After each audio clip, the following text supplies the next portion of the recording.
ආයිබෝවන් binary campus එකේ ඔයාලව සාදරයෙන් පිළිගන්නවා. ඉතින් අද අරගෙන ඇවිල්ලා තියෙන්නේ ඔයාලට මතක ඇති අපි කලින් පොඩි account එකක් ඉස්සරහට අප් කරගෙන ආවා. ඒ අප් කරගෙන ආපු account එකේ part 4 තමයි අද අරගෙන ඇවිල්ලා තියෙන්නේ. ඉතින් ඔයාලට මතක ඇති මේ account එක තමයි ඔයාලට කොහොමද බයිනරි account එකක් හදන්නේ කියලා හදපු වීඩියෝ එකේදී අපි හදපු account එක. අපි කලින් මේකේ $10ක් withdraw කරා පොඩි account එකක් අප් කරගෙන ඇවිල්ලා $13ක් වුණාට පස්සේ $10ක් withdraw කරගත්තා. ඉතින් දැන් ආපහු අපි මේ $3 ඉඳලා තමයි මේ account එක අප් කරගෙන යන්නේ. ඉතින් ඔයාලට පේනවා දැන් මේකේ $6.12ක් තියෙනවා balance එක. දැන් අපි යන්නේ අද අපේ දවසේ target එක හොයන්න. ඉතින් මම මේ පොඩි account එකකින් ලොකු ගණන් හොයන්න යන්නේ නැහැ. ඉතින් මම ඇත්තටම මෙතන හොයන්න යන්නේ $1 එකක් තමයි හොයන්න යන්නේ. ඒතර මේ ඩොලර් එක හොයන්න දැන් අපි ගොඩක් වෙලාවට කරන්නේ අපි හොයන ගාන ටාගට් කරනවා නේ. ඒ කියන්නේ අපිට හොයන්න ඕනේ හරි. මම දැන් හිතනවා හරි. මට ඩොලර් එකක් තමයි අද මම හොයන්නේ. හැබැයි අපි කොයිම වෙලාවකවත් ටාගට් කරන්නේ නැහැ. අද මම කීයක් ලොස් වුණාම නවත්තනවද කියන එක. ඒක ගොඩක් අය කරන්නේ නැති දෙයක්. හොඳට මතක තියාගන්න ඔයා ටාගට් එක එහෙම නැත්නම් ඩේලි ටාගට් එක ફોකස් කරනවා වගේම අද හදිසියේ හරි මම ලොස් වුණොත් මොකද කරන්න කියන දේ අනිවාර්යයෙන්ම ප්ලෑන් කරන්න ඕන. එහෙම නැත්තම් මොකද වෙන්නේ? එහෙම නැත්තම් වෙන්නේ ඔයා ප්‍රොෆිට් කරනකම් කිසිම ප්‍රශ්නයක් නැතුව ඔයත් හොඳ සතුටෙන් ප්‍රොෆිට් කරගෙන යයි. ලොස් වෙච්ච දවසට මුළු account එකම ඔයාට නැති වෙන්න පුළුවන්. උදාහරණයක් විදිහට අද මම මේ ඩොලර් එක හොයන්න ඩොලර් 3ක් රිස්ක් කරා. ඒ කියන්නේ ඩොලර් 6ක් තිබ්බ account එකේ මම ඩොලර් 3ක් රිස්ක් කරලා තමයි මේ පොඩි account එක ඩොලර් එකක් වැඩි කරගන්න හැදුවේ. එතකොට මම පළවෙනි ට්‍රේඩ් එක වාට පෙනේ මේ වීඩියෝ එකේදී මම පළවෙනි ට්‍රේඩ් එක දානවා ඩොලර් 1කින්. ඩොලර් 1කින් දාන ට්‍රේඩ් එක ලොස් වෙන්නයි යන්නේ. මම ඊළඟට දානවා ඩොලර් 2කින්. ඒත් මම ටාගට් කරේ ඩොලර් 3ක් උපරිම ලොස් වෙන්න. එතකොට දෙවෙනි ට්‍රේඩ් එකත් මම ලොස් වුණොත් මොකද කරන්න ඕනේ? ඒ ලොස් එක රිකවර් කරන්න ඕනේද? නෑ. ඒ ලොස් එක රිකවර් කරන්නේ නෑ. මම මොකද කරන්නේ? එදාට නවත්තනවා. හරි. ඉතින් මේ ඩොලර් 6 account එකකින් ඩොලර් 1කින් ට්‍රේඩ් ගන්න එක ඇත්තටම කිව්වොත් ටිකක් රිස්කි වැඩක්. මොකද ඔයාලා මේ වැඩේ කරන්න එපා.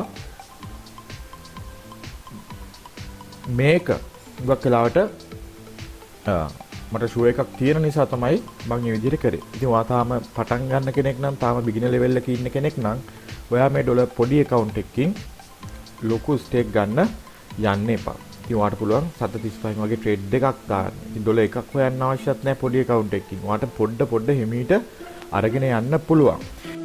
අනිත් එක තමයි අපි හැම වෙලේම හිතනවා අපි දාන හැම ට්‍රේඩ් එකක්ම වින් කරන්න ඕනේ කියලා. එහෙම හිතන්න එපා. හරි? එහෙම වින් කරනවා කියලා හිතන්නත් එපා. මොකද ට්‍රේඩින් වලදී අපි කියනවා anything can happen. ඒ කියන්නේ ඕනම දෙයක් සිද්ධ වෙන්න පුළුවන්. ඒතර ඒ ඕනම දෙයක් සිද්ධ වෙන්න පුළුවන් කියන දේ ඔයා තේරුම් අරගෙන තමයි වැඩ කරන්න ඕන. දැන් මම කියවනේ දැන් මම ඩොලර් 1කින් ට්‍රේඩ් එක ගන්නේ මට ෂුවර් නිසා. හරි? ඒතර මට ෂුවර් කියලා මම කවදාවත් මේ ඩොලර් 6න් ට්‍රේඩ් එක ගන්න යන්නේ නැහැ. ඇයි? මම ඒ රිස්ක් එක ගන්නෙ නැහැ. මොකද මම දන්නවා ට්‍රේඩින් වලදී ඕනම දෙයක් සිද්ධ වෙන්න හැකියාව තියෙනවා කියලා. ඉතින් ඕක ගොඩක් වෙලාවට අපි තේරුම් ගන්නෙ නැහැ. ඉතින් මේකෙදි වාගේ තියෙන ෆන්ඩ් එක ආරක්ෂා කරගන්න ඕන නම් අනිවාර්යයෙන් මේ දේවල් තේරුම් ගන්න ඕන. ඉතින් ගොඩක් අය ණය වෙලා සල්ලි දානවා මේකට. නේ ගොඩාක් ප්‍රශ්න එක්ක සල්ලි දානවා. ඉතින් ඒ දේවල් කරන්න හොඳ නැහැ කියලා කියන්නේ අන්න ඒ හේතුව නිසාම තමයි. මොකද සමහර අය ඉන්නවා තමන්ගේ ගෙවල් දොරවල් උකස් කරලා පවා සල්ලි දාන අය ඉන්නවා. ඉතින් ඒ දේවල් ඇත්තටම මේක ගැන දන්න කෙනෙක් නම් ඇත්තටම මේක ගැන ඉගෙන ගත්ත කෙනෙක් නම් ඇත්තටම මේක තේරුම් ගත්ත කෙනෙක් නම් කවදාවත් ඒ දේවල් කරන්නේ නැහැ. ඔයාට මේකට ණය වෙලා සල්ලි දාන්න කියලා හිතෙනවා නම් ඇත්තටම ඔයා ට්‍රේඩින් කියන දේ දන්නෙත් නැහැ. හරි? ඒ නිසා අනිවාර්යයෙන්ම මේක තේරුම් ගන්න මොකද්ද කිව්වේ කියන දේ මේක පුළුවන් තරම් සේෆ් විදිහට කරන්න ඕනේ.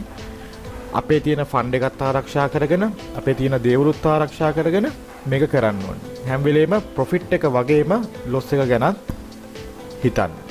ලොස් එක ගැනත් ප්ලෑන් කරන්න. ඉතින් මේ වීඩියෝ එක බලන්න කියලා ආරාධනා කරනවා. තවත් ඔයාට පොඩි account එකකින් කරන්න පුළුවන් ස්ට්‍රැටජිස් මම පළවෙනි කමෙන්ට් එකේ පින් කරලා තියෙනවා. ඉතින් ඔයාලට පුළුවන් මේ ස්ට්‍රැටජිස් උත් ගිහිල්ලා බලන්න.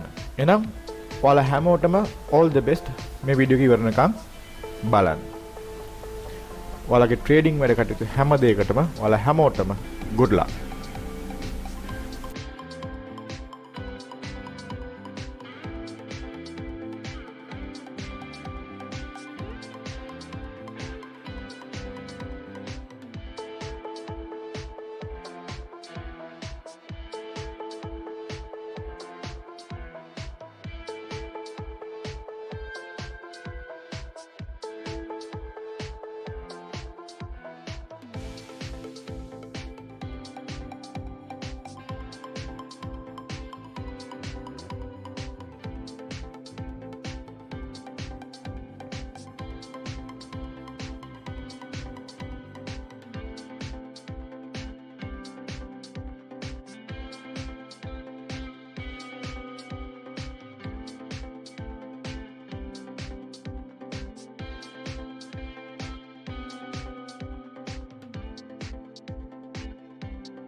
මොකෝ මේ අදත් ගෑස් නැද්ද? ගෑස් තමයි. ගෑසුත් නෑ සල්ලිත් නෑ. මේ වෙනකොට අපත් නැති වෙලා තියෙන්නේ. ඕකනේ මං කිව්වේ හරියට බයිනරි එක කරගෙන හිටියානම් ඉවරයිනේ. එහෙනම් මොනවා වුණත් ජොලියේ ඉන්නවනේ. හරියන්නේ නෑ. කොහෙද පොත් පිරෙන්නේ ස්ට්‍රැටජිස් තිබ්බත් හැමදාම ලොස්ට් විතරයි. කොච්චර try කළත් හරියන්නේ නෑනේ. ස්ට්‍රැටජිස් විතරක් නෙමෙයි. තව කොච්චර දේවල් තියෙනවද? ඔයා කොහොමද ඔච්චර දේවල් දන්නේ? ඔයාට නම් වැඩේ අල්ලලා ගිහිල්ලා වගේ නේද? මටත් ආයෙත් හරියට කරන්න ආසයි.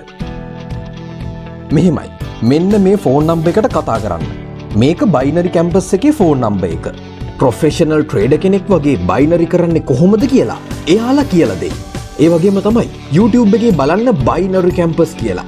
ඒකෙත් ඔයාට ඉගෙන ගන්න දේවල් ගොඩාක් තියෙයි. හරි. මං දැම්ම කෝල් එකක් දීලා බලන්න. ඔව් මං කියනවට try කරලා බලන්නකෝ. බයිනරි මගින් හරි විදිහට earn කරන්න. ඔබත් අදම බයිනරි කැම්පස් හා සම්බන්ධ වන්න. 076යි 881යි 88යි 02.